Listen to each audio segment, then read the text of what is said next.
This is the Creative Minds podcast.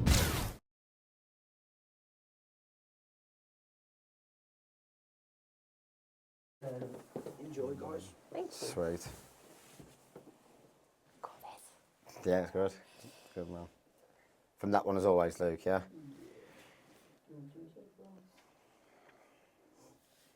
Happy days. We're back with another episode of the Creative Minds podcast. And just before I introduce the lovely lady to my right, just want to say thank you very much as always for the ongoing support, especially as an independent podcast. Any subscribes to the YouTube channel, greatly appreciated. Any engagement with the short form content on the likes of Instagram and TikTok also goes a long way. So I've had to prepare my introduction for this one. It's been quite the career in the music business for Lisa Lashes, from her Lashed events to Sundissential, Godskitchen, Judgement Sundays, Tidy Tracks, to name a few. I think I'll be right in saying definitely up there is the first lady of Hard House, or the queen of Hard House. Without being too much of a brown nose, I think that's probably a fair introduction, would you say? I think that's all right. Yeah, yes. it's okay. Yeah. Well, Well, 30 years next 30 year. years, yeah. I didn't want to drop a number in there because a gentleman should never drop an actual number as to how many years you've been in the music business, 30. but this should be a very interesting one. So first of all, thank you very much for making the time to come on. How are you and how's your 2025 been? Really good, actually. So obviously it's my 30 years next year. So I've been kind of gearing up with the music production, going back into that. And yeah, like events are coming in thick and fast. I think I've got 24 bookings already for 2026, which is amazing. Solid, very solid. Really good. So I'm really happy. I took a bit of time out, but we'll talk about that with the school in a bit. No. But yeah, it's been For sure. really How good. was, you said you were in Bournemouth last week. You looked amazing. Yes. The venue. Opera House in Bournemouth, so that's sold out. I absolutely love at the moment all the clubs kind of like selling out in the Hard House realm because we have had a bit of a kind of a downtime, but I think with the new breed, sort of like Hannah Lang and the boys and doing their thing over in Ibiza and stuff, it's kind of brought a little bit more to the forefront of the Hard House style, because we're always kind of like the bastard child of dance music. That's what I used to say that we were. Yeah. It was Have you always kind of liked that in a way, because you Yeah. bit of rebellion against the system, we're doing our own thing, which I kind of rate as well. It's like, rather than just conforming to the system and blending in with what everybody else is doing, you're like, no, I'm staying true to myself. This is what I Always believe in have. and I'm passionate about. Yeah, I mean, I did a couple of different things. I did a bit of trance, bit of side trance, and this, that, the other. But the love of it is Hard House, really. So I've kind of got my family back, working with Tidy Tracks again, bringing out a new, the Euphoria albums. So the orange one. So that was the celebration at the Opera House on Saturday. 2,000 people raving away, like it, just kind of stepping back in time, and I'm absolutely loving it. Nice full circle moments then, in a way. It's all cyclical and coming back round, which is great to see. With you mentioning Tidy Tracks, then you must be friends or know Lee Haslam, who I work with. So Lee mentioned Tidy Tracks. Obviously, more I'm educating myself in terms of different parts of the ecosystem with electronic music, and as soon as you mentioned Tidy Tracks, I was like, that's definitely, there's a connection there with Lisa. Yeah, it's funny. People think the music industry is a huge place because it's global. It's like, no, it's actually a lot smaller than you think. So don't be an arsehole, basically. Yeah, absolutely. Yeah. That's so there's Amadeus Mozart, which is a funny name, bless him, and Andy Pickles, who were originally the Jive Bunny. So they got their fame and fortune kind of from that, and then still did the production company and do sell out events now. So 30 years later. With you mentioning Hannah, has it been nice in terms of that nod from new school to old school with her? Not necessarily that you'd expect the acknowledgement, but with her kind of respecting what you did during your era, and her obviously taking you up to, she did the festival, Doof in Dundee. Yeah, Doof in the Park. That's a nice moment, isn't it? Yeah, absolutely. So to be brought into that, which is a kind of brand new kind of audience and stuff, and to the extent that she did it was absolutely sell out, and I think she's already sold out 2026 as well, which is fair play, and she's got a really good team around her, and she's a beautiful soul. Yeah, she's a really nice girl. We had Cash Only, Sam Devine's husband, on, and I'm good mates with Gaskin as well, who's up from Newcastle. He's more like tech house. But when he was doing his seasons in Sanan, he said, she was out there grafting. I think this is the whole social media perception. Oh, it's just a female that's come through and she's having her moments. No, they don't see all the years of hard work and the sacrifices of blood, sweat and tears. Yep. And that was quite nice when she did the Highlander pub, For sure. didn't she? Going back there, on the festival site. And it is grueling. I mean, I've never done a season, but even 5 days in Ibiza, it has a way of taking your soul. So to do 100%. 6 months is, full respect to her. I think we did it in 2000. We did, or I think it was 2000. So Roman Tristan, who was my manager, amazing person back then, still friends today, love him. We did a whole season, 5-6 months. And it nearly killed us. Yeah, he stayed there for 6 months. I kept going back and forth. I'll see you next week. Yeah. Bye. Do you need a bit of a breather? And Exactly. Ibiza's probably not many places you can find there to go for a breather, especially during that period, the early noughties, when it was pretty insane. Full on, for sure. So I suppose it makes sense then, chronologically, to go right the way back in terms of your childhood, your upbringing, and I suppose how you then got into electronic music. So, I'm one of 6. 5 sisters and brothers, and one parent family, council house, that kind of school dinners, and we were kind of poor, really, as my mum would say. So I brought up in Coventry, moved to Nuneaton, started working as soon as I left school that week. Moved in, did a YTS, which is like youth training scheme. Yeah. It was like £19.50 a week. That's what we had to survive on. I used to do everything for that. Go out 3 times a week. I was going to say back then it actually would have actually done all right, but now, Christ, you can't even get halfway to Manchester for that now. Never mind anything else. So I started there. Was there for 8.5 years, but in that, when I was working there, I literally found Birmingham. I found Birmingham clubbing. So I basically got married when I was 18 or something like that, really silly. Obviously wasn't ready. Broke up in my early 20s. Had a best friend who went over to Birmingham to Moneypennies, actually, and took me over there one Saturday. And I just remember kind of walking in the doors and going, this is where everyone is. You know what I mean? Absolute music, people, just the whole experience. That's like light bulb moment. You're like, I feel part of something without even initially being a part of it. Literally didn't really. I'm not really close to my family and stuff, and I wasn't at that time either. So your friends are your family. So I was there. Did the whole thing like every Friday, Saturday, Sunday. I'm out. I'm there sleeping in the car park opposite the NCP. Do you know what I mean? Made friends with the guys so I could go and do my teeth in the morning and just get freshened up and stuff. Just one of those. And just found a whole family of friends that I'm still friends with now, 30 odd years later. I think that there is a lot of friendships I've made that literally do become like family, and obviously not making it about myself, similar to you. When I first moved to Birmingham, didn't really have that much of a family connection, and then you become friends with people on the dance floor through the passion for music, and there's just a proper community, and then you're like, oh, these people are actually more like my family than my actual family. Exactly. If you don't mind me asking without being intrusive, I mean, how difficult was it then growing up with you saying, like one of 6 and, that cancer set upbringing, my mum had 3 jobs in the end. I didn't really see her that much. My sisters sort of like brought us up and then they left the nest. Left school at 16, moved straight over to Nuneaton.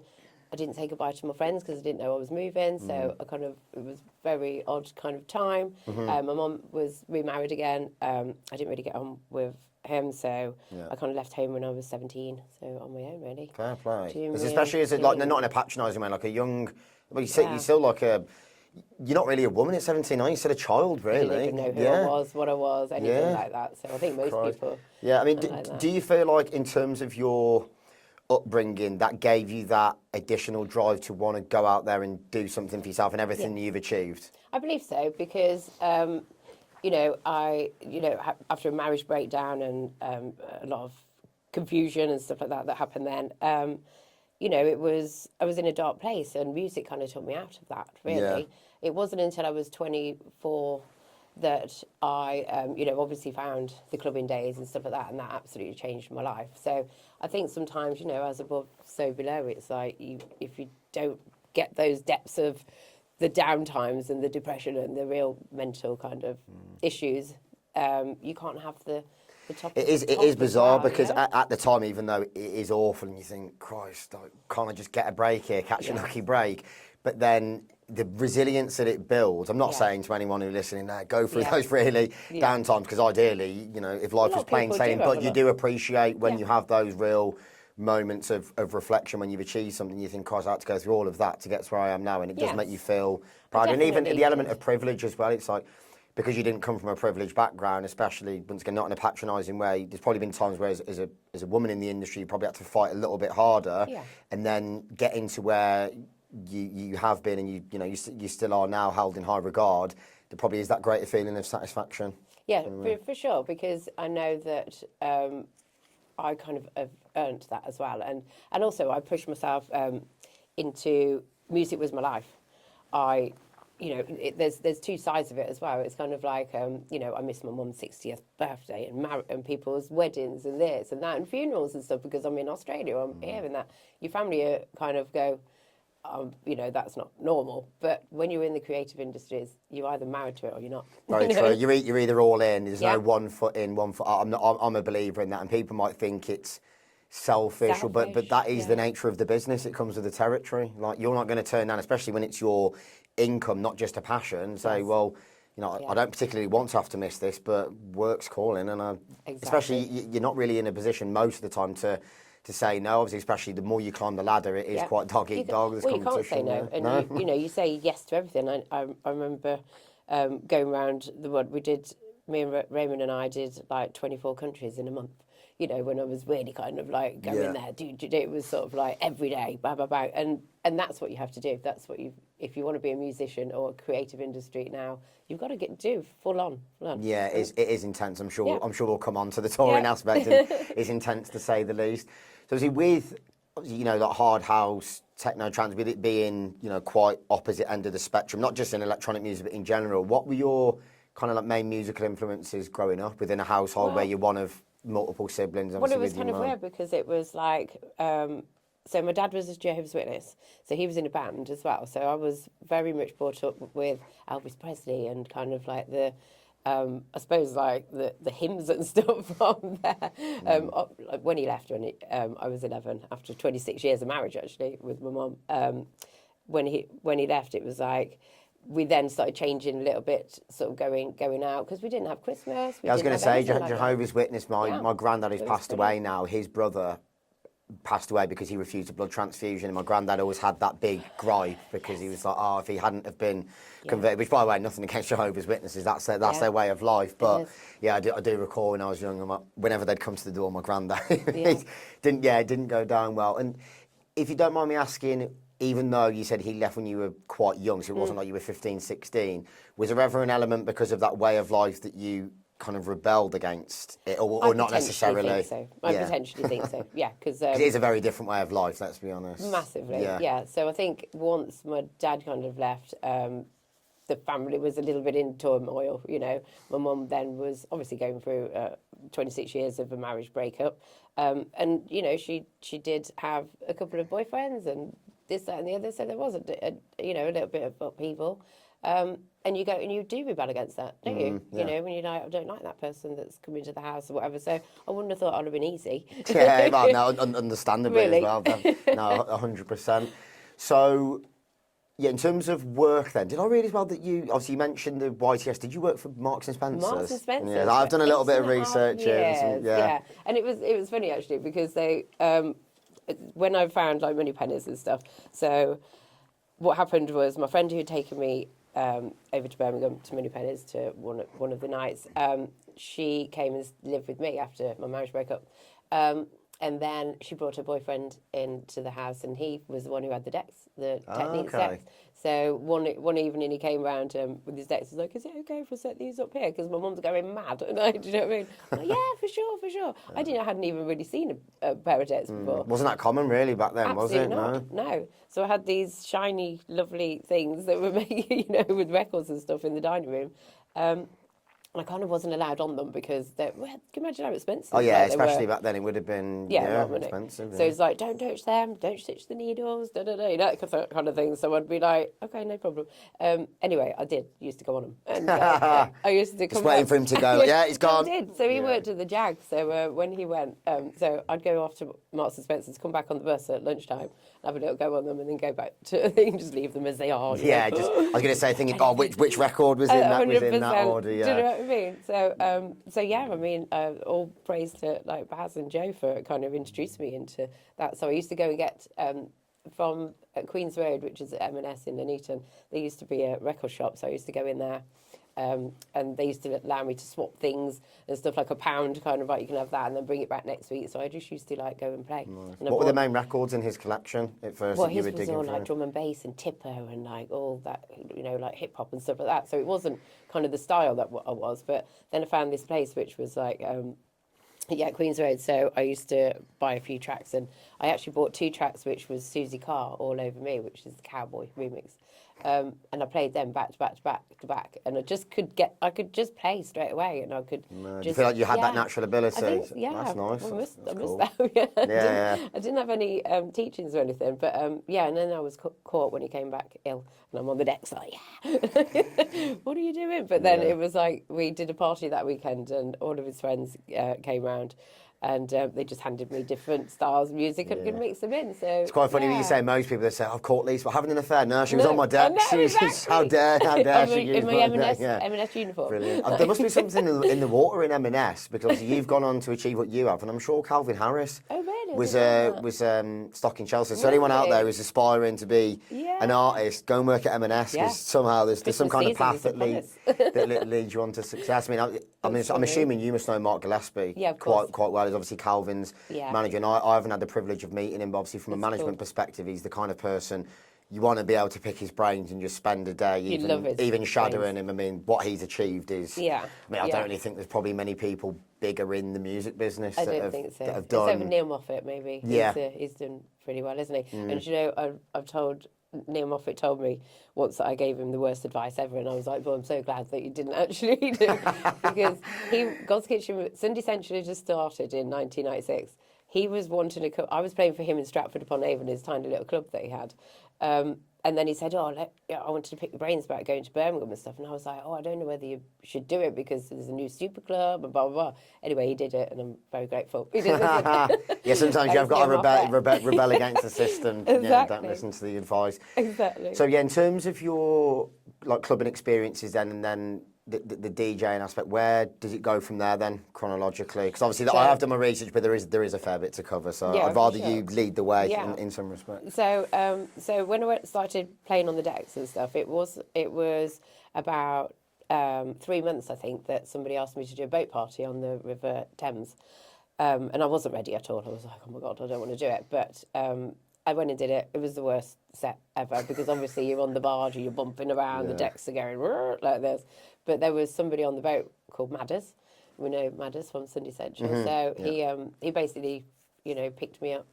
And he used to call me Gashes, and I'd be like, don't say that, it's terrible, mate. I was going to say, introduce me like, mate, don't do First that. impressions, Christ. Oh, man. And yeah, I mean, he started to run a few things in Burton-upon-Trent, Distil Dawn and stuff, and then he started the big Sundissential. And as we know, it was one of the biggest super clubs. Oh, yeah, I was going to say, well, even now, people still talk about it very much. I mean, I'm 31, 2025, and let's say literally nearly 30 years down the line. Yeah. And but clearly it shows it's testament to how much of an iconic brand it is. And looking back on it now, thinking about, it used to hold sort of like 2,500, 3,000 people. There'd be that many people just all in the red and yellow. They just got like the scene, do you know what I mean? They all dressed up from the week before. They'd be like getting their outfits ready and stuff like that, and it was just absolutely amazing to see all those thousands of people in Birmingham queuing up at the Pulse to go in. Whereabouts was the Pulse base? Sorry, because I moved here 10 years ago, so I'm just trying to picture in my mind where it was. It was by the Chinese Quarter. Yeah. I know what you mean. So massive nightclub, but and it was the same again. You kind of opened those doors and you could feel the energy and the frequency or whatever it is. From it must be interesting then, I suppose, especially going as far back as then. how you've probably seen not just the musical landscape, but just like the scene in Birmingham as a whole. How have you seen it change? Even though I know you live more rural, like Leicester way now. I'm not giving their address out, gents, don't worry. But yeah, like in terms of how you've seen it change, probably for better and for worse, because I imagine there's been some pretty drastic changes. I mean, I think when, you know, a big club kind of does, it was kind of like 2000 and, what would I say, sort of like 15 or something, that I kind of saw the downside of clubbing a little bit. You know, I think people were going out, they'd had all these highs and stuff like that, and then there was nothing new coming on there. So I decided to go off and do a bit of trance, was, you know, playing an assart for Armin and different things like that. And then I didn't love that music as much as I did the other. So, yeah, I mean, that's always been the love for me. But, yeah, it's difficult, isn't it, when you've got a massive brand that doesn't like happen in Birmingham anymore. Yeah. It kind of like loses those people, loses the momentum and stuff like that. I think naturally, I suppose as well, naturally people, Yeah. they're older, they probably get married, they settle down, they have kids, and they're like, my party Oh, days. going out like, every Sunday. Going as crazy and then trying to perform in the office on a Monday morning. Exactly. Hence why I suppose the reunions do so well. People are like, no, Yes. I've booked my time off, I've booked a few days off to Yes. recover. Afterwards, I can. But we used to do it Friday, Saturday, Sunday, you know, and then I used to go to M&S on a Monday, like, like yeah, I can imagine that was interesting. I've been there myself. Yeah. When I used to do the full-time corporate job, and you'd be going in on a Monday and be like, Christ. And then by the time we get to Thursday, you'd be like, no, I'm ready to go again. But I would say to anyone listening, just definitely be careful. There's a few young lads that I've spoken to. We were in Manchester for a pop-up party with this record that we've just released, and there was a few young lads, and they were getting a little bit too ahead of themselves on a Thursday. I said, lads, I'm not in a patronising way. I'm 31 and I've done what you've done. Just be careful, because this scene can chew you up and spit you out. It's not, there's highs, but then there is massive lows if you're not careful. Yeah, there was a thing, Sam Divine posted it about, there was a podcast talking about touring and how people see it, you know, you're in that club, you're like there with 2,000 people who are all shouting your name, and and the next minute you're back at your hotel room, like, you know, it is heavy. The mental. I've mentioned it myself on here before. It's even if you are sober, the adrenaline rush of being in front of that many people, and then you're in an isolated hotel room, often unless you've got a tour manager or a partner, whereas most people, unless you're earning the big bucks, you have to travel alone because of the costs involved, even for yourself. So even that alone, but then you imagine if you add drink and drugs into it, the sleep deprivation, everything else, it will play havoc with you mentally. There's not many people I've met in even 10 years of doing this where they're that resilient mentally. I think there's a lot of people who, on the outside, they create the perception, even sometimes the whole alpha male, nothing impacts me, but let's be honest, we're all human beings. There will come a stage where it will catch up with you. Absolutely, yeah. Mentally. You just got to be really, really careful. I think Armin van Buuren was talking about it. He has never met any of the artists who haven't had like some sort of issues with anxiety, depression, this, that, and the other, because it's a world that you get put in, and you just out there laid bare, really, isn't it? Yeah. Especially, I mean, you imagine, I suppose, in a way, did you kind of prefer it back then that, I mean, even, I'm trying to think, I was at school 2005, 2010, and you had like Sony Ericssons and Motorola Razrs. Like social media wasn't, other than MySpace or Bebo was like mid-noughties, but like social media wasn't really a thing. So I suppose there was pressure because obviously you still got to perform, and then you've got to keep delivering time and time again. Whereas now, I see a lot of people struggling mentally because it's the whole comparison game. Is how many followers have I got and all that nonsense that. Well, you're literally a social media expert. You have to be a DJ. Yeah, as well, pretty much. Sadly, what frustrates me is that I always try to look at it from a booking and programming perspective. Is because it's music, that should be primarily first and foremost. Well, can you back it on the decks? You know, whether I know you're not always necessarily having to be a producer, whereas nowadays it's like, what records have you got coming out? How many times are you posting on social media? Like it's what's your following? What's this? You got to think of yourself as a mind map, and you've got all these little things that you have to be doing. You know, running events, doing this, potentially have an agency. You know, that kind of thing. So it is a lot more than music. Where before it was like, when go out on a Friday, Saturday, Sunday, didn't have to do anything else except for the Thursday record shop. I think people in general were just a lot more carefree as well. Even when I look back at growing up in the early noughties, I still remember like 2002, 2003. is because people weren't plugged in their phones playing that. It doesn't matter not even just the music business, but just the comparison game as a whole. Is that whole people creating the perception that their life is all glitz and glam and perfect. Exactly. Often it's obviously not. Yeah. But if you're like Beyonce or Kim Kardashian, you've got billions in the account. But even they have, people say, more money, more problems. Yeah, for sure. You probably can't go anywhere without strategically planning with your security. Yeah. Don't get me wrong, they do have the riches of life, the private jets, everything, but I think. But it's still out of this world kind of living, isn't it? Oh yeah, very, very. It's literally like a different planet, isn't it? Altogether. Sure. But yeah, I've gone off on a nice tangent there, I suppose. But do you prefer it in a way that the way it was back then? Less social media. It was more just about the music aspect. I mean, I quite like the social media because I'm somebody who does all my own social media, and I will endeavour to try and talk to most people, even if it's a little hard to let them know I've done that kind of thing. So it's a nice connection that you didn't have before. Yeah. So I do like it, but it was a lot more carefree back at there. There wasn't the phones and this. There is, like you said, there is definitely positives to social media. More so back then, if you're travelling the world, there's probably a lot of fans, but you're only able to engage with them physically, which I know is a great thing to be able to see someone. It does create a bit more of a special moment. Whereas now it's only a click away. So there is definitely.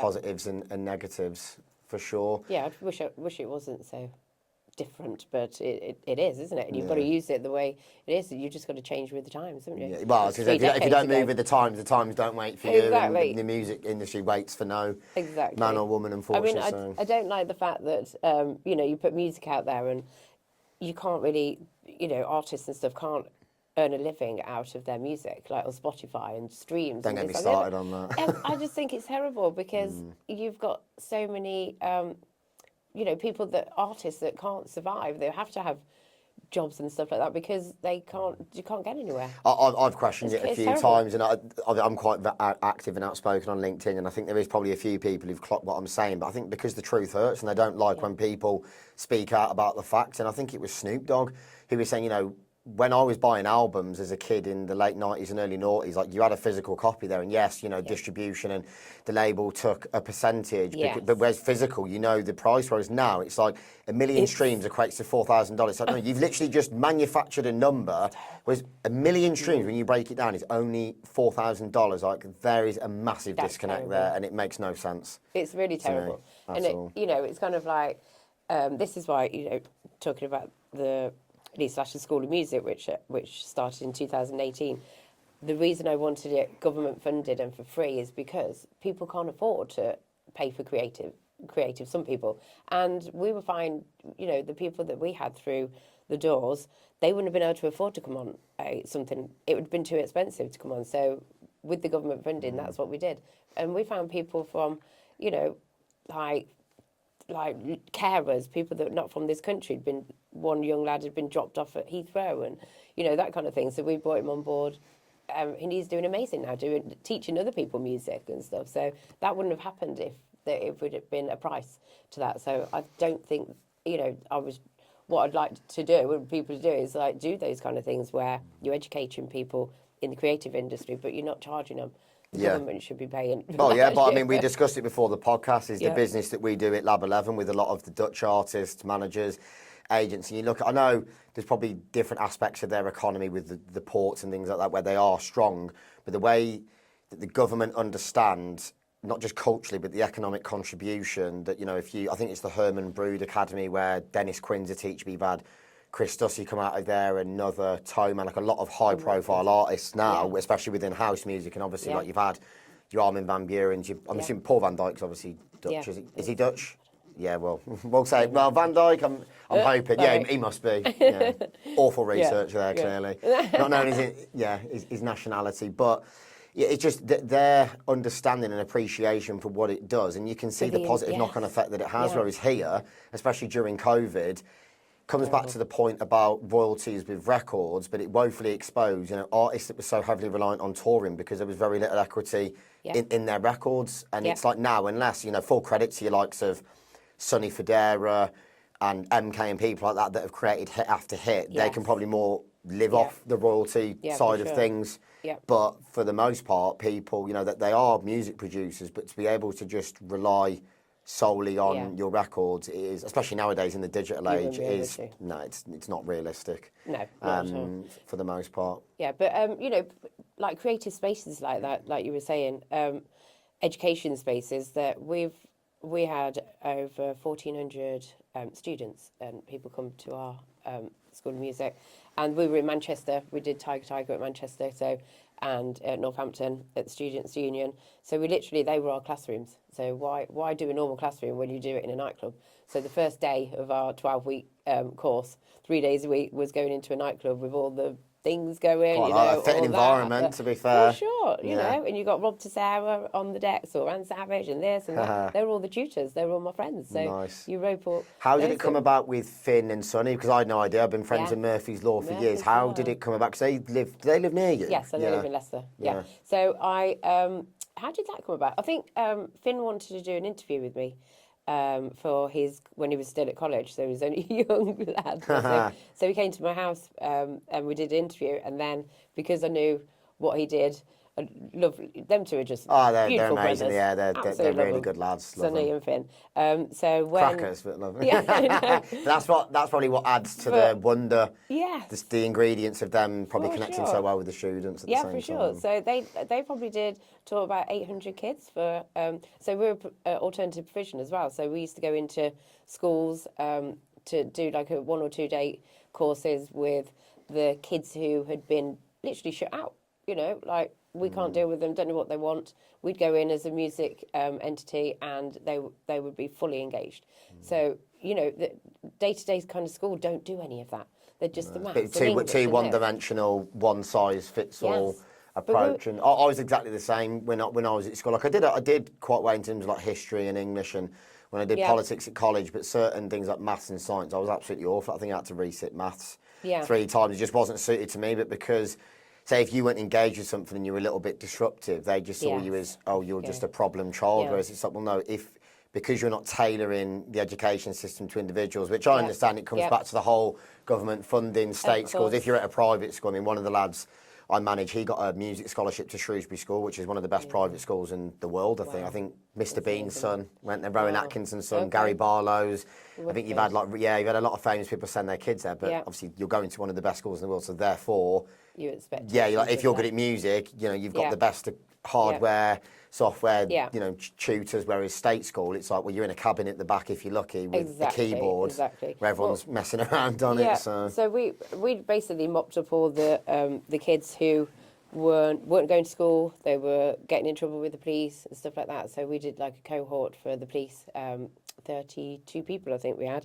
It was interesting day one because there was 2 gang members that were postcodes that they shouldn't have even been in the same, probably the same postcode, never mind same room. And it was like, oh no. So, but we just said, look, we're not going to tolerate any of that. You'll be out, kind of thing. So we got them on the together in the studio, working on a track together, and they're best friends now. This is what's funny is the amount of people. One of my friends, Lawrence, I think I had him on the first episode. He works with H. Obviously, he's just been an I'm a Celebrity as well. So they've got NQ. In Northern Quarter, I think it's a JV with one of the big majors, but it's an amazing studio, and you do have a lot of people where they come from deprived backgrounds. You know, there's a lot of, you know, conditioning negatively in terms of, you know, like gang behaviour and things like that. But then when they realise, actually they're a really good songwriter or they're a good rapper, and then actually, you know, they were told at school, you'll never amount to nothing because maybe you don't adhere to the standard conforming to the norm, but then actually they go on to become multimillionaires because they're actually very talented musically. Find a lot of people that don't do so well in you know, like normal schools, they have got that creative aspect, and give that to them and find their, you know, the spark that they have. They could do anything. You know, we like with the just about guiding people in the right direction, isn't it? Absolutely, and just spending that time with them, you know, they're misunderstood and they make themselves more insular because of that. But it's about bringing that out of them. And I believe that music is a massive thing to do that. 100%. And I know that happens. I mean, we started the school from basically a mind map school. What am I going to do? Oh, okay, music production, DJ, and how to do that. Events, okay, we'll do that. You know, PR, like kind of media, social media, let's do that. So our 12-week course consisted of all of the maths and English that they needed. I embedded it into the like the lessons. So Maureen isn't going with 10 eggs to fucking thingy up the train. She's now off to record store Park Life, to get like in a tent with the mates. You got one free bar ticket and you got VIP there. So that's how and they can all add up when they want to. No, that's not nice idea actually. Nice way of approaching it. Yeah, and they all pass their maths and English at the school within 12 weeks. I can imagine that's probably just as, if not a greater feeling when you're working with students, especially that maybe come from a certain background or they're in a difficult situation, and then you manage to. I know not every case, and you're not a miracle worker, can be a success story, but I bet that must be just as great a feeling as when you're stood in front of thousands of people on the decks. Absolutely. I mean, AD was in October, and I was walking through the airport, and someone was like, Lisa, and it was one of my the young lads that was in cohort 1 for Northampton. I was like, what are you up to? He went, oh, I'm going to meet Armin of from this. He never knew about music and stuff. Oh, I'm signed a track to Armin's label, so I'm going over to AD to meet him. Amazing. How amazing's that? Yeah, we've got DJ Adriana. Have you heard of DJ Adriana? So she's doing Adriatic, not Adriana. No, Adriana. So she's doing amazing. I think Lee looks after it actually. Oh, okay. So I should know then in that case. So she's warmed up for Carl Cox and amazing. Like playing all over the world. Charlotte Van der Peer, she's come from the school. Charlotte Van der Peer. She's based down in London way, isn't she now? She just moved to Dubai last week. So she came from the school. So nice. She can DJ or anything now, and just that. I think everyone who's come through the school has got that certain taken music in wherever it is that they've done, whether it's photography or events or being a DJ or a musician and stuff. I think that's a nice thing when you're within that ecosystem. Is sometimes, I mean, I was fortunate to play for Tom Shorters at Rainbow for a few years. I mean, when I moved to Birmingham, I just wanted to be involved in the scene and then to be able to DJ, but I never saw myself, and I probably was never at that level either, to go and really kick on. But then I think even when you're within creative spaces, you think, okay, I'm probably not going to make it there, but I actually really enjoy artist liaison or artist management, or I want to be a booker. And I think, I'm sure, was Mark Gillespie similar? He did bookings and programming for Godskitchen. And then obviously he's got, I mean, hopefully if I follow in that, in those footsteps, I'll be doing all right, even if I do. Is he now not partnered with Jay-Z and stuff? Well, 360. I'm sure they've got. I know they've got Frankie Wah. I'm sure they've got Will Smith on the books as well. They do not just music. They do all sorts. But they've got MK. They've got some very high profile clients. How cool is that, for though? sure. Oh, it's amazing. I mean, the hats off. I mentioned Mark a few times, a bit of a fanboy, but no, anyone. I'm sure he was from Nuneaton. Oh, was he from Nuneaton? I'm sure when I was doing a bit of a deep dive on him and his story, but. Yeah. Or Stratford. So I think they were near Stratford, right? Him and Neil Moffat and Gaz and stuff. Yeah. But then I mean, they went on to going to Vegas and doing Vegas in its heyday. Because I've heard now a lot of people are saying, because it's not the whole what happens in Vegas stays in Vegas, and because of social media, people don't go there as much because they think, no, I'm going to get caught out here with the debauchery. And from what I've heard, it's just the prices. I think we'll probably come on to it in terms of some of the fees and then the tables. You think, well, unless you're accommodating for either a really successful crypto don or a Middle Eastern oil baron, it's like, well, you're not really going to be able to keep funding this level. It's it's a bit outrageous. Well, I remember going to Hakkasan for this first time with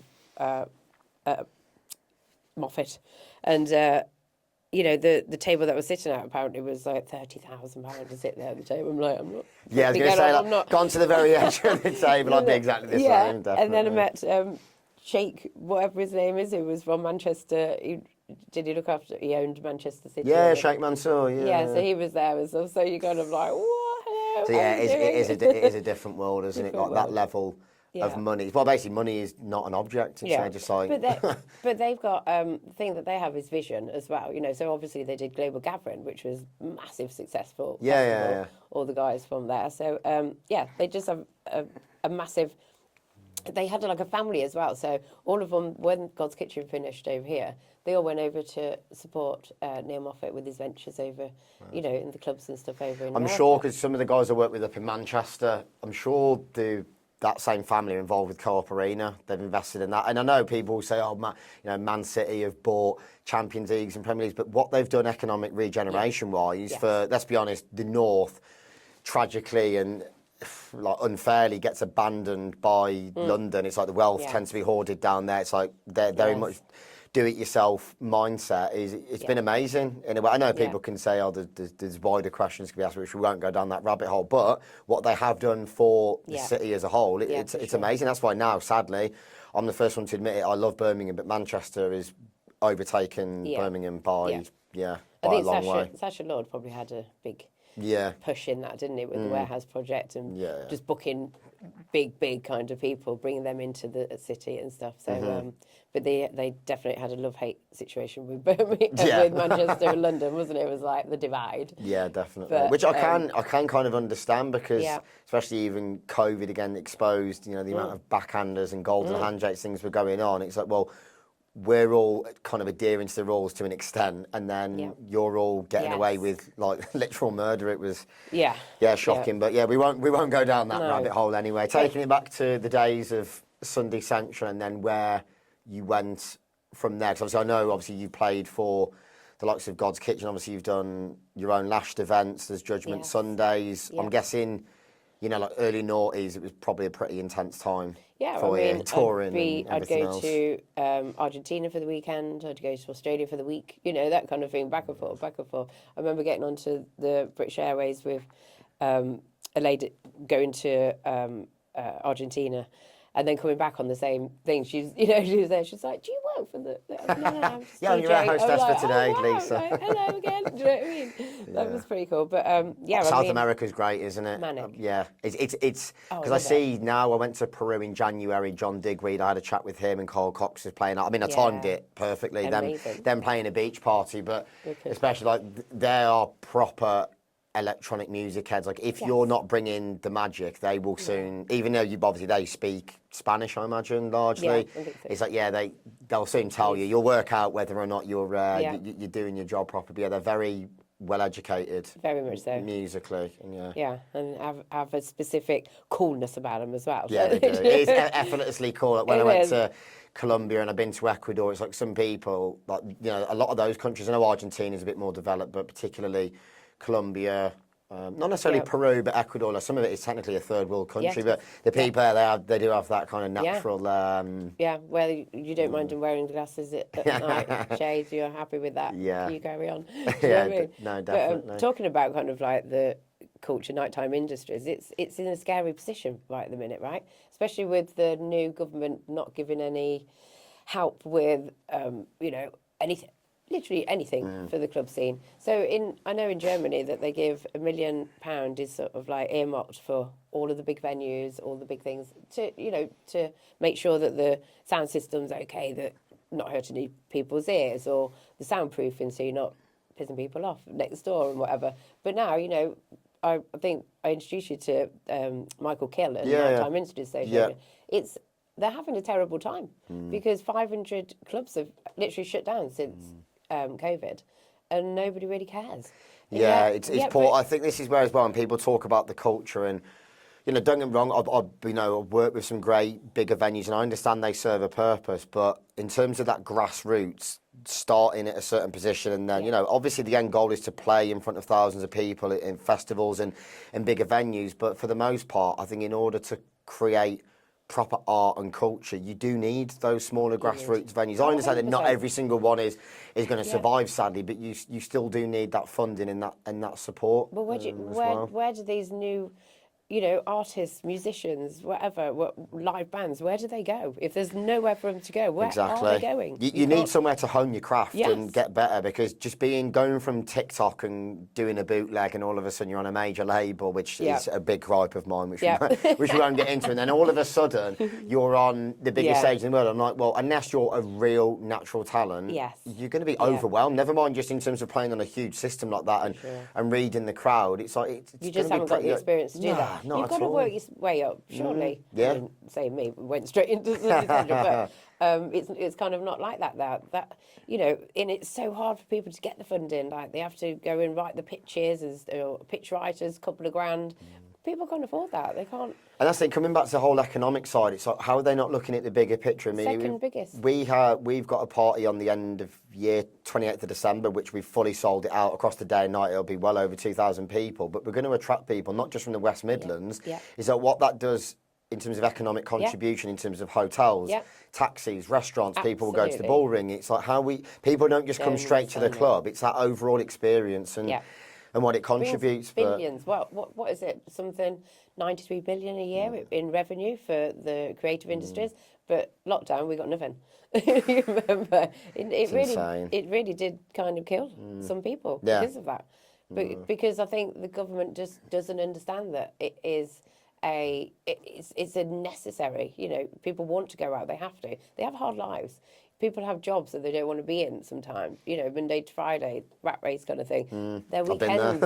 Yeah, for sure. And that weekend is that is the time to let loose. Yeah, that is your life. 100%. You're given a couple of days, and it's like, I'm going to go out and do whatever I can, and meet my family and friends. You know. Yeah, no, for definitely. sure. I was reading as well, obviously, as well as Argentina, that you played in the likes of China, Russia. The first DJ to go to China. No way. How was that experience? I'm assuming it was communist back then as well. Like, how was that experience? So it was with Carlsberg, so I had like a tour manager person. But I mean, I was on a train with chickens above my head and stuff like that going through China. Do you know what I mean? Little, I mean, I'm only 5'2", so I felt quite tall when I was there. But that, like, they were all into like the big pop and cantopop and this, that, the other. So we had a big band on before, but they loved it. It was absolutely fantastic. What year was that, sorry? That was probably 99, I would say. Oh, that's so amazing. yeah, I was the first female DJ. And even coming back to the whole social media aspect, because then you literally... Wasn't even there. Well, yeah, like you get the opportunity to go to China, and it probably must have been mind-blowing. Yeah, it was. At the time. 100%. I mean, I can't remember much about it now, but I do remember it was a big stage. Massive event, and what made me giggle was that they introduced me as Risa Lashes like this, and I was like, I couldn't stop laughing. So I'm like, love them. That is amazing. No, but they were so into it, you know, like just the child, like, yes, you were like a superstar.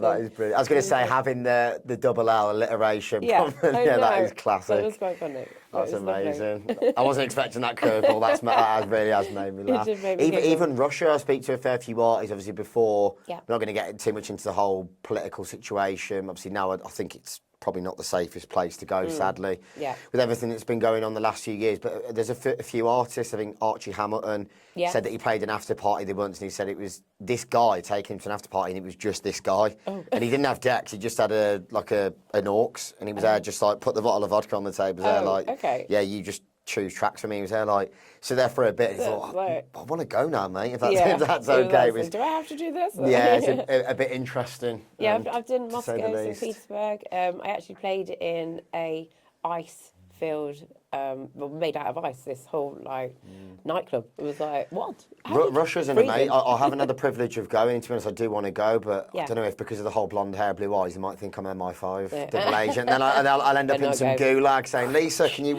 contact someone from back in the day that you might still know? Exactly. In Russia, but. Yeah, I studied Russian history, like Lenin and Stalin. Wow. I mean, in terms of, you must have seen in terms of like even the architecture and the infrastructure. Like it is an amazing country. Without even going there, it's very interesting history. Yeah, they are very much like we are what we are. Yeah. And, They're like very shouty as well. When I first saw really? I was like, why are you annoyed at me for? It was like, you're that. Like, Yeah. But no, it was cool. I'm sure it was Wilf was saying he was with Goldie. This was years and years ago, and they said, you've got like these underground clubs, and you go into an elevator, and it's just like it's colourful experiences. I did a little tour with big tour with Grace Jones, Goldie, the Weather Girls. It was so ATB, so weird. Me and Anne Savage. Basically, we went and toured around Durban, Johannesburg, South Africa, and that was the time where 30 years ago, if you think about it, they were still wouldn't let apartheid was it? Yeah, still, still wouldn't let black people into a restaurant and stuff. So that was. It's not even, it's literally not even that long ago. Like I was born, and Yeah. I mean, it's crazy to think that was still going on. Absolutely, even back then. But it's when you're in a group of people like that, it's pretty embarrassing because you're like, oh, we've just been served our soup. Of course, especially with Goldie and Grace Jones, yeah. and the weather girls, like like that kind of thing. So so we all walked out anyway. So yeah, of course, obviously. of course. Not Well, gonna what do would that. you say you obviously? I'm sure we've mentioned a few there. What would you say your like fondest experiences when you look back on the touring, where you think you'll probably tell the grandkids or whatever, look back fondly in years to come? Meeting like the Grace Jones and stuff like that. I remember Anne and I had a dressing room and she was next door. And she came out and we wanted to meet her anyway. So we were like, oh, you can hear the door going, let's go say hello. Anyway, she's like 7 foot something with all these diamantes and stuff and Swarovski all around her face. And she went, ladies, very nice to meet you. But if I smile and one of these pops off, somebody's in trouble. We were like, bye. I can imagine she is. When you're that superstar level, there is that kind of... Oh my God, you know, we were like, don't smile, bye. Like, ran back in, went like, ah, do you know what I mean? Like schoolgirls kind of thing. So, that was cool. Like 1999, South Africa. Who did Grace Jones marry? Because obviously I know who Grace Jones is. I'm trying to think. There's some kind of mad story. It wasn't. No, I don't know. It wasn't Dolph Lundgren, was it? From Rocky. I don't know whether I've got that completely wrong. I think she might have done a film. Oh, okay. But I'm not sure whether she's married. No, I'm not sure. I'm not sure. No, it is. I'm not sure. I've probably got that completely wrong. Someone's going to be in the comments like, what are you on about? What? Dolph Lundgren, who played Ivan Drago in Rocky IV, was not married to Grace Jones. I think I might be thinking of Bridget. No, Bridget Nielsen was actually in the film. She was married to him. So, was it Sylvester Stallone? No, I don't know. I don't know. We're going down a bit of a film nerd rabbit hole here anyway. Someone let us know. Yeah, someone will let us know anyway, I'm sure. Sure. So, yeah, in terms of the touring then, when did it get to the stage where, I suppose probably sadly in a way, I know you said that you ventured off into trance, techno, psy-trance, where I suppose there is cycles with music where you saw hard house kind of dipping off a little bit in terms of the taste. What kind of period was that when you then ventured off and did? I think it would have been about 2014. I was off doing stuff. So I did step away from hard house for quite some time. Yeah. So now I feel like I've, coming back full circle, really, making tunes, doing an album, Euphoria album, playing at the big sellout kind of events and stuff like that. So it 100% come full circle. Yeah. But it comes to a point where I suppose I saw the scene getting a little bit rubbish, and going down and down and down. And I didn't want to go stepping kind of into, the shady nightclubs and stuff that, I know what you're saying. I don't want to do that. So I decided to kind of like pull away a little bit. And then obviously I was kind of feeling not so well around 2017. I was doing a patron for the Pink Ribbon Foundation, and I was doing a bike ride for them, 60 miles from London to Brighton. And I kept like coming from a bike and just being blue around my face and feeling really, really unwell. And so I was going in for tests and stuff like that. They couldn't find anything.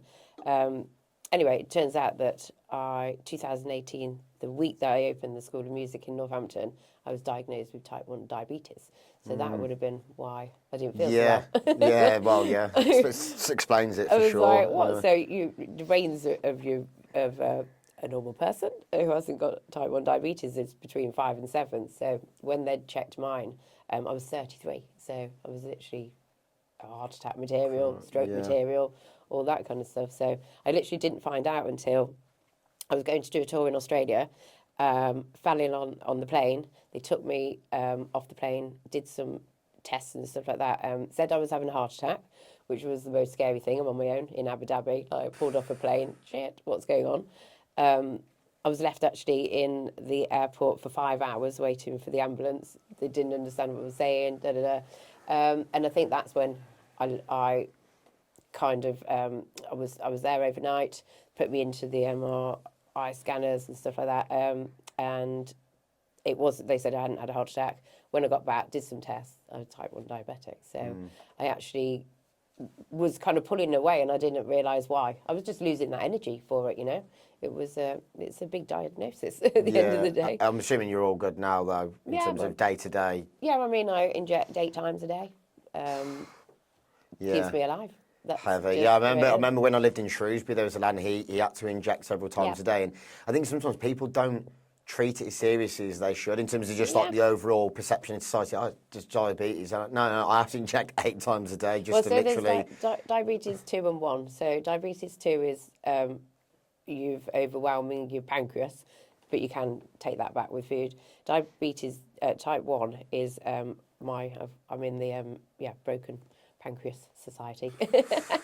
So it doesn't work. It doesn't give those hormones out. Never. Because obviously the pancreas, without trying to act like Dr. Hughes here, it is quite a big thing. So I'm sure Window Kid, who's quite a big MC, I'm sure, he has been public about it. It's not me sharing his personal health issues. Yeah. I think because he was partying that much, he literally burnt through his pancreas. And obviously then if your I think he almost died. He was in hospital for quite a while. Well, pancreatitis, and they had to remove it. But then I think that's quite a vital part, isn't it? If that's not functioning, then... Well, it's giving you your hormones to be able to eat. And, it's so every time I have to think about having something to eat, I have to inject first, calculate how many carbs I think I'm going to have. And then if you haven't done it right, you either go into a hypo or a hypo. It's pretty, it's pretty insane. And on next week's episode of Health and Wellness with Lisa Lashed and Callum Hughes, which to be honest, I'm certainly not in the position to be preaching about health and wellness with some of my weekend antics. But, so looking back then, not just in terms of the touring, but all those brands that you played for, like how was Ibiza back then in terms of like late 90s, early noughties? Because I didn't go until 2017. I'd literally I was a bit of a naughty boy in 2016, so I couldn't go to space. Right. I missed Carl Cox's closing, which a few of my friends went, they're like, yeah, it probably was the greatest party I've ever been to. But even the whole, obviously there's a lot of politics on the island, you know, the whole DJ fee, social media, like how good was it back then? Well, we didn't have phones, so it was amazing in 2000, and I'm so glad. So I did a season of Lashed events at Eden in San Antonio, and then we kind of we didn't make any money, like whatever happened, I don't know, whatever. So then I got on board with Judge Jules for 2001 and became like residents for him. So happy with that. Yeah, going of out once course, a month rather than every Tuesday. I'm like, can we now? But it's kind of grueling, isn't it? Yeah, I can imagine. Like I say, I've only ever done maximum 5 days, and by the time I'm like, you go on that much of a roller coaster with the lack of self-discipline. Obviously, it is self-inflicted. I think I'm ready for the Burger King and to go back home now. Absolutely. So. But I mean, it was insane scenes. Eden would be packed up to the rafters, 4,000 or 5,000 people. Dancers and this, and obviously the chemicals were probably better.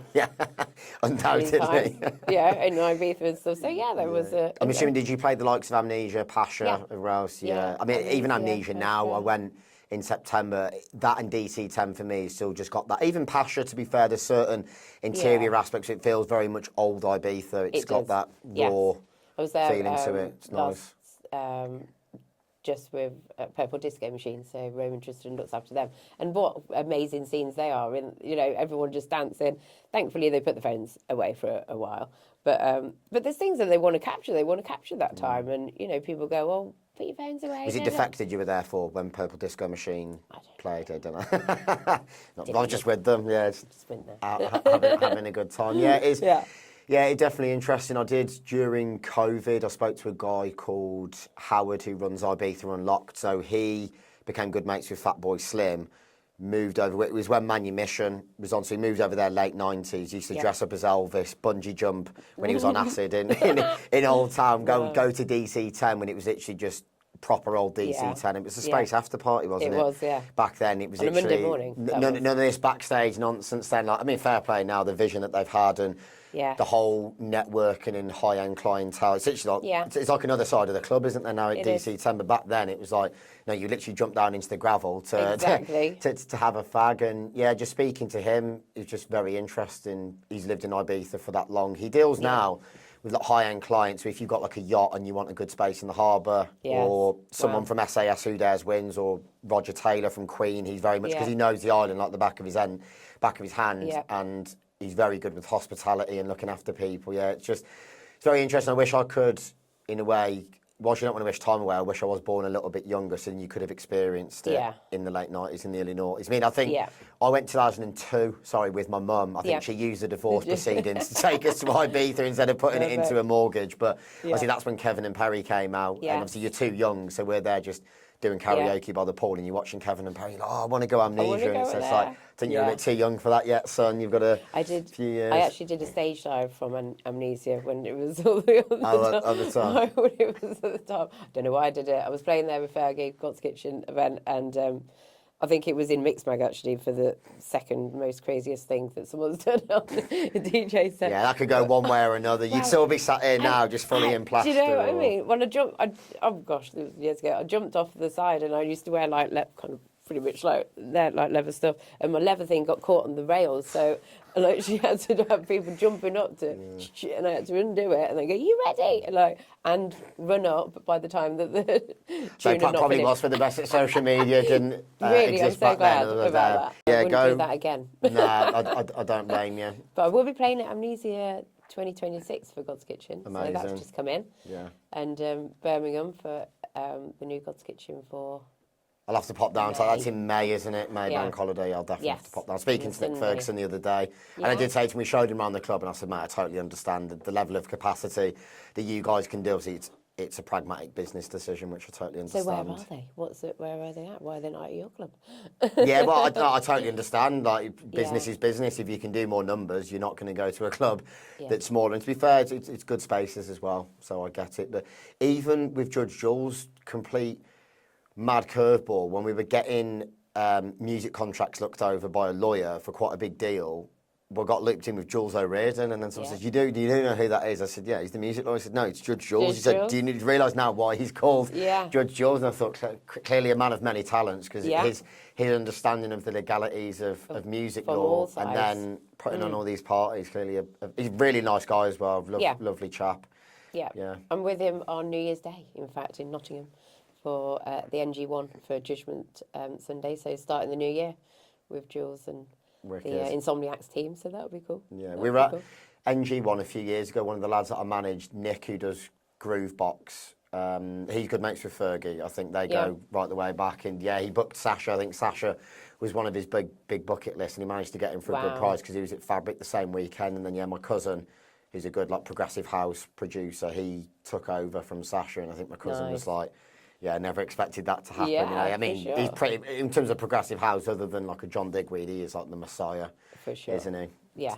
To be fair. Epic sets. I remember used to see him and Digweed in Birmingham actually on a Wednesday night at Decadence, all those years ago. Yeah. That's mad, isn't it? If you don't mind me asking as well, without it being too much of a curveball and putting you on the spot, and once again, not in a patronising way, but because of the amount of years that you've spent like as a woman in the industry, have your experiences as a whole generally been positive, or have you had certain moments when you've had to push back and stand your ground a little bit more? Because it is quite a male-dominated industry, let's Absolutely be is. honest. Yeah. I never kind of went into it looking at it as any different. It was just the best person wins the DJ That's slot, the best you way know? to do it, and that's why I've Yeah. got so much respect for you. Is I'm not, I've worked, Yeah. I work with female artists, I've worked with female artists, and I do believe, you've got to support, like women and not just leave them to fend for their own corner. Once again, Yeah. not in a patronising way, saying that women can't defend themselves Yeah. or stand up for themselves. But as we know, it is a male-dominated industry. Yeah.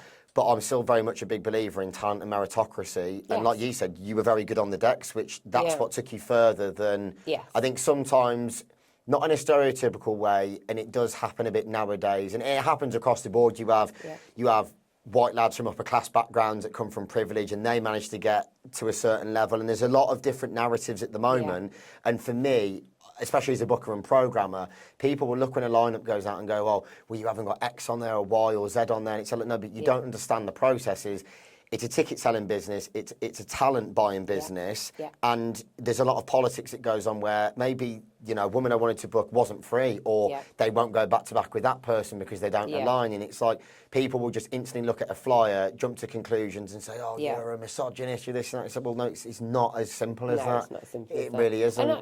And I don't think that you should have to put people on. The talent, you should book them by the talent. If you've closed your eyes and listen to what they're doing, whatever, it doesn't matter who you are, male or female.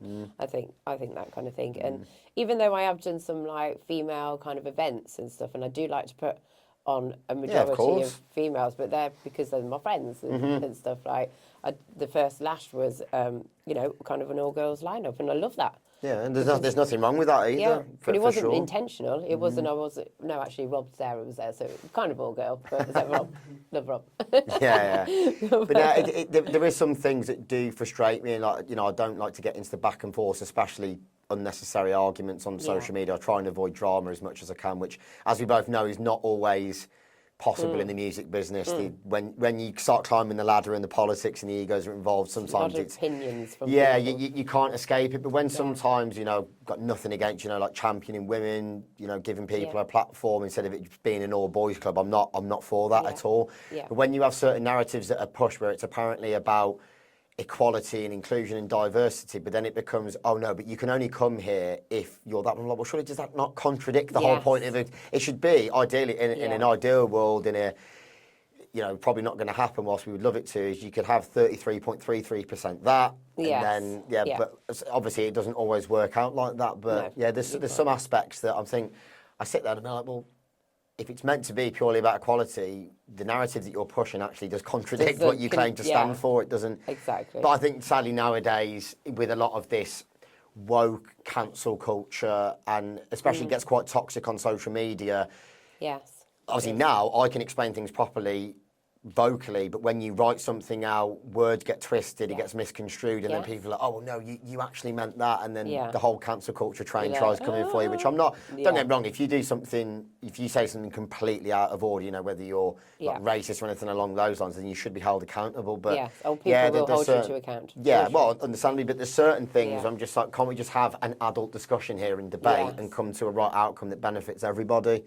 But and sadly, we don't seem to live in a quite negative though, aren't they? Especially on socials and stuff. And I hate that kind of, that style of kind of communication, because it is really. I'm so grateful that my kind of supporters and followers, they are just so fucking nice. Just everything that I do, they'll always back me, the hearts and this and da-da. They're probably like 2 or 3 who haven't got a profile picture that would be mean.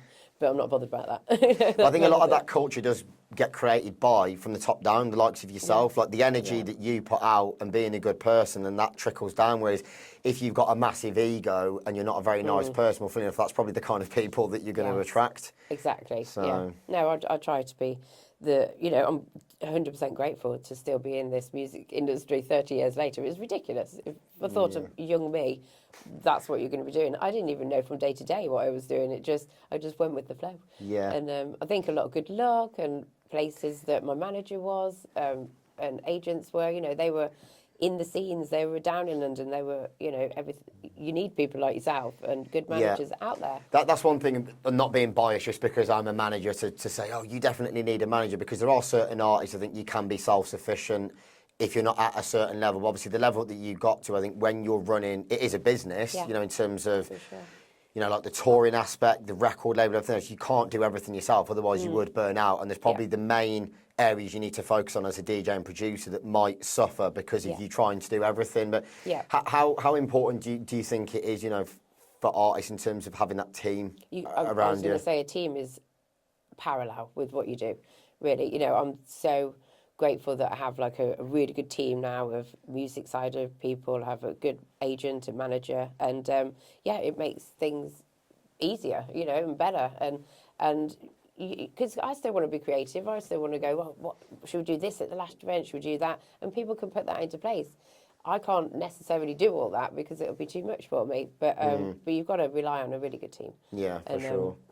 I think it's a shame. I've seen there's some artists, particularly James Paul, who I managed. He played with John Summit at Coco in London, and I met his managers, and they're absolutely amazing. I mean, the trajectory that John's been on, selling out Madison Square Gardens and everything else, it's absolutely incredible. But it's like that probably would not, even though John is a workhorse and he's got an incredible work ethic, and I mean, his touring alone is absolutely insane. Never mind, like the studio time he spent time with Mickey Slims, Eddie Jenkins when they were recording certain records, and everything else that just goes into being an artist day to day. But a lot of that does also come down to, I think I mentioned it on the last podcast, is the whole together everyone achieves more. It's like if you've got a good team around you, instead of just trying to be a one-man band at a certain level, it's not possible. You'll end up having probably a mental breakdown. Absolutely. Well, this is kind of like why I wanted to do the school as well, was because all my friends, BK was one of my main tutors. We had MC. Can't remember his name. Sorry. It's too long ago, don't we? So we had all the people that were doing this. All the tracks are out. Joey Wright was one of our amazing kind of tutors. He went off to, we'd have like a cohort of 13 to 15-year-olds, and they'd be like that, oh, so what have you been doing at the weekend? That kind of thing. And he'd just go, oh, well, I went to Australia and I played Australia Friday and Saturday. They'd be like, oh, you know what I mean? No, you didn't. He'd be like, yeah. So he gave them a different mindset because their teacher is doing what they potentially want to do rather than them being in trouble for trying to sell drugs or whatever. You can actually kind of make a good living out of music if you do it right. And I think that's where, obviously clearly you're switched on, you understand the business and strategy side. And I think that's where the amount of people I've seen sadly come and go over the last 10 years is a lot of it is people will, even at their day ones that are actually switched on business and strategy wise, they'll change their team. They get a little bit egotistical. And I understand if you have and got the right people in your corner in terms of an agent or manager, if they don't necessarily have your best interests in mind, or they're maybe not at that level, and you think, no, actually, I need to work with someone at a high level. I do understand that because certain instances where people start out, oh, you know, my friend's dealing with this for the moment, but then you get to a certain level, you think, oh, you know, not quite capable of being at that level, which, you know, I do get it. Is business is business. It's not always nice, but you have to do what's right for yourself.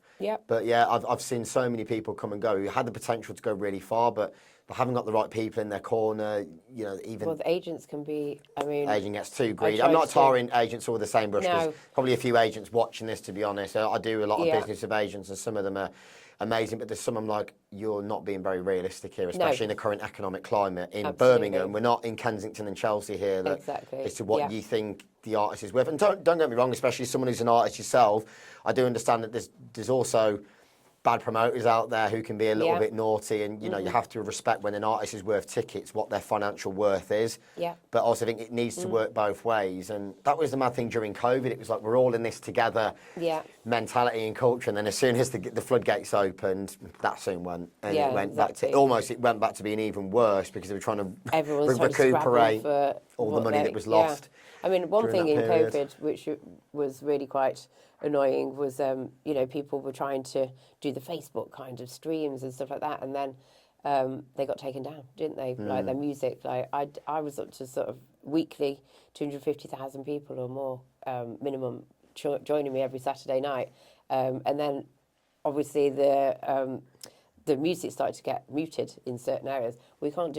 You can't do a mix for 2 hours when you've got muted kind of stuff. So I had to come away from that in the end, you know. And I didn't really like that because that was a lot of people's, not just the DJs, but also the audience. That was kept them sane. Absolutely. To an extent. And they were all chatting in the chat box and stuff like that. You know, it was you know, one of the DJs said it was the first time she's ever been at home on a Saturday and wanted to be. She'd never ever thought that Sister Bliss. She never thought that the government or anybody could stop her from going out to do what she loves, and she never had that thought of like, what am I going to do now? I don't know what to do. You know, a couple of years, that's what a lot of the artists were, weren't they? Very, very mentally testing time. Even as someone who, you know, I'm not a DJ or producer, but even being in a nightclub pretty much every weekend for the last 10 years, it's like, it feels like your second home, and it's like even the community aspect, not necessarily just enjoying the music. And then when that gets taken away from you, it was a very roller coaster time mentally. Yeah, I mean, creative industry people can be quite. They need to have that outlet. They need to have those people around them. They don't want to be on their own and stuff. You know, I mean, I'm quite happy to be isolated. I don't mind. Yeah, I'm quite similar to you. I like the intensity of being in a couple of several thousand people, but then withdrawing and going back to peace and quiet. It is quite nice having that choice as well. No partner, which we won't get into that. No kids or anything like that. I'm like, yes, this is actually really quite nice. Getting on my bike around the resi, and it doesn't matter. So it's fine. Yeah, sure. With the fact that, you know, still very much relevant 30 years deep in the game and everything that you have been through, like even, pardon me, eras-wise, you know, like no social media, then you've got social media, the way that the landscape's changed musically. Like, what advice would you have for someone who's, I suppose, maybe starting out now and looking to stand the test of time and constantly evolve? I mean, I would say, first of all, is to, wherever your hometown is, go out and see what is going on in that town. You can't really expect to be in a scene where you're not taking that effort to get out your house, go and meet these people, go and give some USBs out, do that kind of thing. You've got to support your scene and then try and get to know the promoters or the clubs and things like that. To start a small place, you're not going to just be going straight into fabric next week or doing this or doing that. There's work to be done. And I always like the Camel Fat quote where it said it took them 25 years to be an overnight success. You know, it takes that long sometimes. Mike DeScala was one half of Ultrabeat. He was, wasn't it? That's And it's right. fair, like producer-wise, absolutely phenomenal. Yes, when you look, I'm sure. I'm sure that got really high in the charts. Pretty Green Eyes. I think so. Back in the day, and you look at some of the videos, bless him, early noughties when he's in his shirt and he's singing the his vocals. I'm sure it is. It is. Yeah, he's on stage of like the Darren Styles era, which when I was at school in Shrewsbury, 2005, everyone was very much hardcore was the main scooter. Darren Styles. Which, to be fair, Darren Styles actually, he's gone more into the harder sounds. He's gone now, more, I think. Clubland kind of like really hard kind of stuff, isn't it? Good So, times, I think bit of nostalgia there. Massive audiences they're pulling in, like thousands, doing massive. It's a completely different world that most people don't see, and this is where I've had to broaden my horizons and look across the spectrum, is because I'm very much like house, tech house, techno, and it's like, no, there is a completely different world out there and demographics of people that it might not necessarily be my cup of tea, but it's business, and there's an audience there you need to tap into. Yeah, it's very interesting, and absolutely. Yeah, it is definitely a big point. Is I always try and help people where I can. I'm certainly no genius, far from it, but when people message me on the likes of LinkedIn who probably see that I went from a corporate career to then moving into music, and I'm like, really appreciate the DM, but you need to make the effort to go down physically, because you imagine how many people in the music business, not just you, me, not saying I have that many people slide in my DMs, certainly not attractive women, unfortunately, anyway, but yeah, it's just like making that effort to physically go down and work out who is the promoter, who is the DJ, and actually networking and making the effort. And a lot of it is consistency and being a face. And even Dee and Will, my gaffers at the club, it's like the amount of people who think that sometimes we've only been around for 5 minutes. It's like, mate, we've been in this business for over 30 years, putting on raves since we were 18. We've lost money, we've made money. We've been at it every single weekend in the trenches. They don't realise what it takes to put on a party either. Do you know what I mean? It's just like, oh, open the doors. There we go. Book a DJ. Let's everyone in. Like, there's massive expenses, massive of this, that, and the other, isn't there? Now, what advice would you have? I suppose a lot of it does come back to social media and marketing, about if you're trying to make it now compared to when you were trying to make it when you were coming through. Well, I think there's so many people now, unfortunately. There is. Everyone wants to be a DJ. So that's going up. The club events are going down, you know, so you've got like, and that's way outdoes that, and so it's difficult. So you've got to stand out. You got to, but you've also got to stay in your lane. Like, you know, I'm hard house through and through. I'm back staying in my lane. There might be a little detour here or there, but find out what you're passionate about. What you put a track on and you go, oh, I love this. I want to play this to people, you know, and believe in yourself as well. Know that, because I went through a time thinking like, but I'm choosing this music to go on a compilation or to play out. What about if they don't like it? You know, what saying how come I can find that track that I know they will dance to, but you've also got to find what you're good at as well. You know, if you're not the best DJ, probably find something else that you could do. But there's thousands and thousands of jobs in the creative industry. Something will align with you, you know. Yeah. But you just got to take the first step of out your comfort zone and do what you can do. Definitely. I think, like you said, staying true to yourself is a big thing. I think, don't get me wrong, there is financial gains that can be made when people go down certain paths where they see a gap in the market, but it's not necessarily them. But I still think in terms of long-term happiness, I mean, don't get me wrong, we all like a pound note and we all want to live a more comfortable life. Like you came from a very humble upbringing, so did I as well. As you naturally, you're going to want to work harder, think, well, I don't just want to settle for that my whole entire life. But I think long-term, that happiness, and I have seen it before where people probably want to be a bit more underground, but then they go full-blown commercial, and then we know how clicky it can get at times and political, where when you're in a certain part of the ecosystem they think, no, we're not booking them. But I mean, like you said yourself, in terms of the hard house, you very much no, I'm sticking to my guns, this is what I'm about. And I don't think sometimes the journey might take longer, but I mean even Taylor of Us, Will and Dee used to book them when Terminal, that's a brand at Lab 11, used to be in Jewellery Quarter. And Taylor of Us, you know, they were pioneering a sound and pushing a sound where no one was into it. Like, you'd be lucky to get 200, 300 people on the dance floor, but because they're trying to create a legacy, they're trying to pioneer a sound, create their own lane. I mean, now they're doing the Sphere in Las Vegas, selling out Tulum I went to in Mexico. Their party in Ibiza. You know what I mean? It was just like, wow. Yeah, the visuals are absolutely incredible. I went, amazing. Not last year, the year before, with some of my best friends. Probably it's up there. Maybe, to be fair, this year was incredible in Ibiza, but it wasn't last year, it was the year before. And yeah, we went to Taylor Buzz, and yeah, just the way that they build it journey from the warm-up to just everyone's really just staying on the building dance it up. floor. Yeah, you get your little area and no one's moving, and that's Yeah. perfect. You know, No, they're just there for the music and for that incredible. kind of community thing, I suppose, isn't it? Yeah, but definitely. I love that. Who I mean, it's interesting. Who have you had like a lot of respect for, like peer to peer, over the years, where you kind of given the nod and thought, you know what, fair play. They've kind of stuck to their guns and they've really stayed true to themselves. I don't. I kind of like don't really kind of go out as much, you know, to kind of see people play and whatever. But you know, anybody who's out there doing their own thing, kind of, you know, and all respect to kind of like the girls and the boys from the school that are stuck to music, and have been given a little foothold into there, and you know, I love to see that. I love to. You know, you can just tell the creatives out there, you know. Yeah. Whatever it is about them, I don't know what it is. Yeah. We're a different kind of breed, and I absolutely love it. Yeah. You know. No, definitely. I think what would you say then, in a way? I mean, you might have already touched on it. Like, what do you think has helped you stand the test of time? Because there isn't many people that can say that they've even been able to do 10 years in the music business. I mean, even nowadays, with how cyclical and kind of conveyor belt, sadly, in a way, it's become a bit like pop stars, the idols with Pete Waterman sat there at the table, where it's like, oh yeah, that's on now. It's not relevant, and it can be that cutthroat. And even sadly, like consumer wise now with the TikTok culture. I mean, don't get me wrong, I use TikTok. It's great for organic, but it can be very fickle at times. Like, what do you think has helped you stand? I think, do you know what? Being a good person, showing gratitude, doing the best you can. You know, it is a job for me. I do.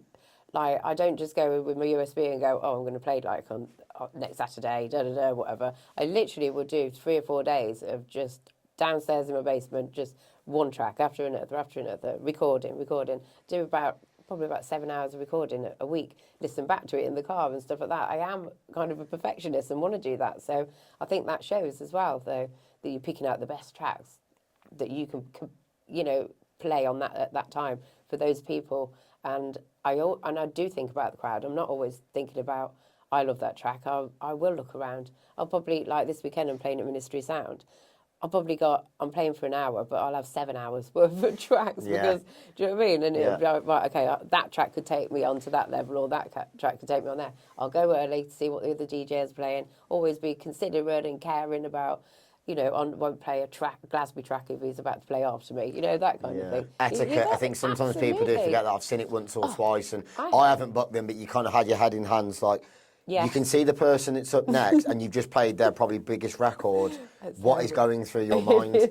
I think, sadly, sometimes people try and do it as a bit of a homage, and it's like, nah, you're going about it in the complete wrong way, sadly. Didn't the guy do it in Tomorrowland before went on, didn't they? I'm not sure. I know someone did it at ADE on a boat party, and it did not go down very well. Yeah. Which I can understand. If you literally just released the record and you're waiting to do that moment for, like, especially content purposes, and someone's done it before, it's like, you knew what you were doing. Why have you just took away all my magic? Thanks for that. Yeah. Yeah, we'll always have an edit, like a different edit, though. That's what I try and do. It's true. It's true. Yeah. What would you say, looking back, have been probably very, very difficult to pick? You know, like when you reflect and think that was a real standout moment in terms of gigs. What would you say is up there? I suppose festivals. You know, they're standout. Like when I played for my first festival in the UK, which was Homelands down in Winchester, I think that was when it was like, wow, 10,000 people in a tent. It was like, how did that feel? Is it quite overwhelming? Absolutely, yeah. I mean, I'm literally shaking, you know, in my stilettos, you know, back in the day. Yeah. But and I remember it was that was quite interesting because it was She Came was on after me. I just took Judge Jules off. It started to pee down. And the tent was just starting to have a drip, and it was going right into the back of the deck, ding, ding, and I was playing vinyl. So every time I'd put shit like that, I couldn't wait to come off. I was like, like trying, get electric shock each time, but managed to do it in the end. But I mean, there's been some amazing moments like Johannesburg playing on a sugar. Where was he? Where's Sugarloaf Mountain? Good question. I've not been to South Africa, but we had Themba, the Afro House producer, who's part of Black Coffee's crew. We booked him a couple of months ago, and we took him to dinner beforehand. And I was on about South Africa the other day, 'cause I've been fortunate to go to some like amazing countries rather than just Lanzarote or Tenerife, generic. I'd rather go to places like that because he's got very great history, raw culture. And he's from Johannesburg, and I think he still lives there now. Even though he tours a lot and it's a lot of back and forth, that's home. I played to him in a cave in Johannesburg, and it was like, hand your guns in here, and you could just see all these massive guns, like, no, can you take me straight home after, please? You know what I mean? It's like a very scary culture. But I played Sun Coming Up in Sydney over the Harbour Bridge, that kind of thing, thinking to yourself, is this my life? Yeah, it's insane, isn't it? It's amazing. I was going to say, it makes all the travelling and the sacrifices worth it for those moments. And the amount of people that you meet in these different places, and you can go back there and, like you say, they turn into family, We've got family all over the world now that I love. That's what I love about DC10. It's like, because a lot of industry people go to Ibiza, it's like, that's my holiday, my downtime. Obviously, you can double up on the networking, and then you'll be backstage, you think, It's like everyone, it just draws everybody in. Then you'll say, I met him a few years ago in Switzerland and met them in France. Yeah, it's really nice. And of course they're going to gravitate to you if there's something that you want. They've already met you, so you've taken time out to be in that space to, for connections and to connect. So I love that. Yeah, definitely. Get your ass out there. For sure. What would you say are the plans for 2026? Obviously, you mentioned the album. Have you finished the album now? No, I've just gone through 155 tracks. That consideration for that, so we'll get them licensed. Hopefully it will be before January time, so that will come out. The Orange Euphoria, so it's kind of a retake on that, but a couple of remixes in there, because that was the biggest selling Hard House late CD compilation that went platinum, and because so Big Brother started the year that came out 25 years ago, and Sony, exactly. Sony BMG had put the first advert on the first Big Brother, and it was my advert. Like, I was like licking the vinyl like this. And I didn't realise that. Yeah, so that's why that was so big. We need to get you in Celebrity Big Brother the next one. I used to love that when me, my dad, and my brother used to go on holiday. I remember we were watching it because everyone was transfixed, so it wasn't like such an out there concept. And I can't remember whether it was. Because Kate Lawler, who won it, she's a presenter for Kerrang now, isn't she? Is. And I remember I wanted someone else to win, and my dad and my brother, I think she won. She did. And I remember it was pathetic. I remember crying like, no, Kate. we're in this restaurant in Lanzarote, and all the Spaniards must be looking at us like, fucking English. What's going on? What are they doing? Incredible. Yeah, no, she's cool. She's a cool DJ as well. So have you met her a few times, have you, Kate? Did a little tour with her. Oh, nice. Yeah. Amazing. In Sweden and stuff. That was pretty cool. But it's cool. And now we've got Pete as well, Pete Bennett from Big Brother. He's guy had Tourette's. Yeah. So he's coming through now, making some That's amazing stuff. Yeah, I think full circle moments all round. Exactly. So he's playing for me in Spain when I'm doing the tidy weekend thing. So that's pretty cool. There's some cool stories on here. To be fair, can't deny that. I say, other than. I'd say obviously the likes of going on tour with Grace Jones and the Weather Girls. What have been some of your moments when you've looked back and you thought, is this actually happening? Like, you must have had some pretty big curveball moments over the years. I would say taking a USB over to Carl Cox at Space 3 years ago, and tracks that I started making techno just home in my pajamas, actually, like in my DJ room, just having a little go making techno because I love techno as well, and. I went over to see him for, I think it was like 11 weeks on the trot. Gave him a USB. This was when there was Kylie Minogue, a couple of big supermodels and stuff there. And he literally played my track, one after the other. I was like, I heard it coming in. I was like thinking, shit, like, I hope I've given him the right one. He hasn't even checked it. Do you know what I mean? He brought me to the box, and I was saying like, wow, this. I think it was the last. Yeah, I think it was one of the last podcasts with Rue J, who I had. Do you remember Rue? Yeah, from back in the day. Yeah. So I was saying that for me personally, I mean, you look at the eras that Carl Cox has been through. I mean, he's got to be probably joint best ever, really. I've- Like to go through 100%. acid house, hardcore, Yes. techno, and still now Yeah. be very much at the top of his game from what, mid-80s, late 80s? Well, the Eclipse in Coventry and stuff when he was young, he was like resident there, wasn't he? That was crazy. Built differently, to be fair. Yeah. Like, he's He's still touring. rocking it. Like, man, he's amazing. I love Carl. Yeah. Such a nice guy as well. Like, I Beautiful. didn't want to be too much of a fanboy because I appreciated when I met him in January, and then obviously been doing a tour of South America. His tour manager, older chap, was there, really nice gentleman as well. And I can understand the South American promoters didn't really want me speaking to him. I said, no, I'm not going to hassle him. I was like, I'm a Yeah. promoter as well. Yeah. And I spoke to him because he obviously does the motor racing He does. in the Isle of Man TT, and I've Yes. got a family in the Isle of Man. Yes. And then Robbie Doherty, who we manage, he played one of Robbie's B-sides on a Amazing. newer label, and you think the guy's still a digger even now. He's still digging for Absolutely. records, and Yeah. just Through lockdown, he was doing all his baking his banana bread and then going on the decks and that stuff, wasn't he? He used to message me actually because he was in, I think he's Melbourne, through lockdown, and obviously he was waking up at that time in the morning. I was still playing on the live stream kind of thing, and he used to send me messages going, "I love this." And I'd be like, "Oh God, what?" Yeah, it's just nice I to love see it. when people get to that level in any industry, not just the For music sure. business, but they'll still make time for you. I Humble. mean, he didn't have to make time for me. He was coming out of I wasn't stood by the portal. I waited for him to come out, and I said, "Oh, excuse me, Carl, sorry to bother you, but I understand if the guy's knackered Yeah. from touring South America, he's gone, Yeah. not now, mate." And No, I don't I think he do would get have it. ever do that. Yeah, no, Yeah. he would wouldn't. never do that. And No. full respect to him for still being such a lovely guy. He is. Even Sure. now, Just lives and breathes music. Married to the music. When I went to hand the USB in, I'd had it around my neck with loads of necklaces on. I couldn't get it off. It was all one of those horribleness. But he was cool. Everyone kind of left the room, and I was just having a chat with him and stuff. And that's when he played the tracks. And went there and I was like, "Oh, I'm thinking about, because I'm playing techno, changing my name." And he went, "Never change your name. Never be embarrassed of anything that you've done in the past. You are who you are. You're allowed to move on and do whatever you want. So if you want to play techno, you keep your name."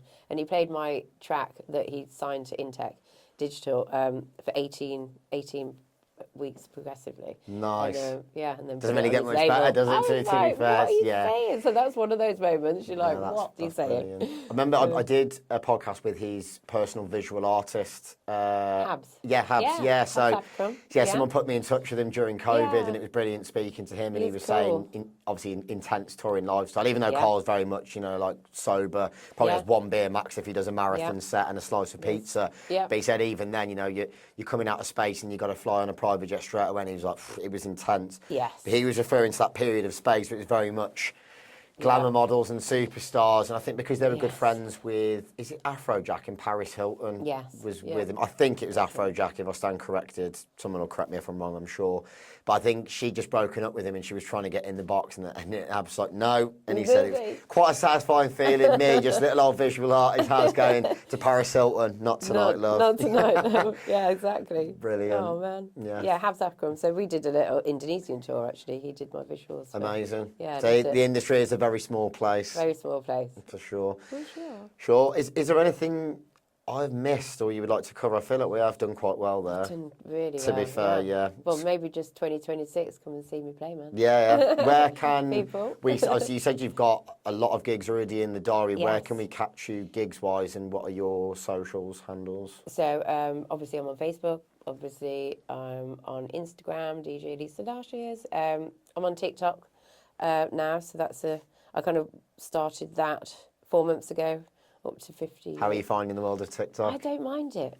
Yeah. Sometimes I use their little kind of videos and stuff and then pop them over onto Insta. That then goes to Facebook. I'm like, today's done. I think there's always been this perception, I was probably guilty of it, TikTok's for kids, but I think people realise, compared to, even though you've got about 130,000 fans on Facebook, on your artist page, and just nowadays it feels like, because it's quite difficult to cut through the noise in Facebook and Instagram, TikTok, a lot more people are transitioning over there, and we've got Goldie at Lab 11 Sister Venue 12 this Saturday, and we did he came over from Thailand and he did a little walkthrough video outside 12, which used to be, I can't remember what it was off the top of my head. It's before my time, but obviously there's been several different names for the venue on Broad Street in Wolverhampton. Okay.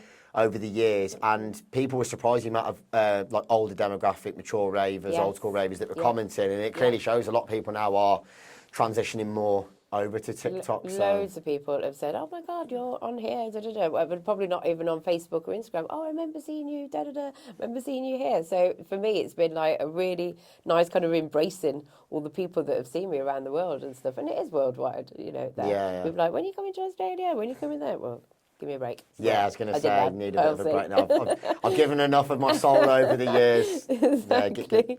Yeah, give me a break. So, yeah, what about gigs-wise then for next year? What are you looking forward to? So I'm got a Lashed event at the end of January at the Titanic venue in Belfast. So that'll be really That's cool. amazing. Yeah, I really enjoy that with Notorious Events. I think that one is. They love the harder stuff in Ireland and Northern Ireland as well, don't Ireland's they? been a favourite of mine to play for. They're just in it to win it from the minute they walk in. Stuck and I in. absolutely love it. You know, just the friendliest, happiest kind of crowd. Do you know what I mean? Yeah. So yeah, it's one of my favourite places. Yeah, and just doing, as I said, Godskitchen. I've got Tidy Tracks event over in Spain for a Lashed event there.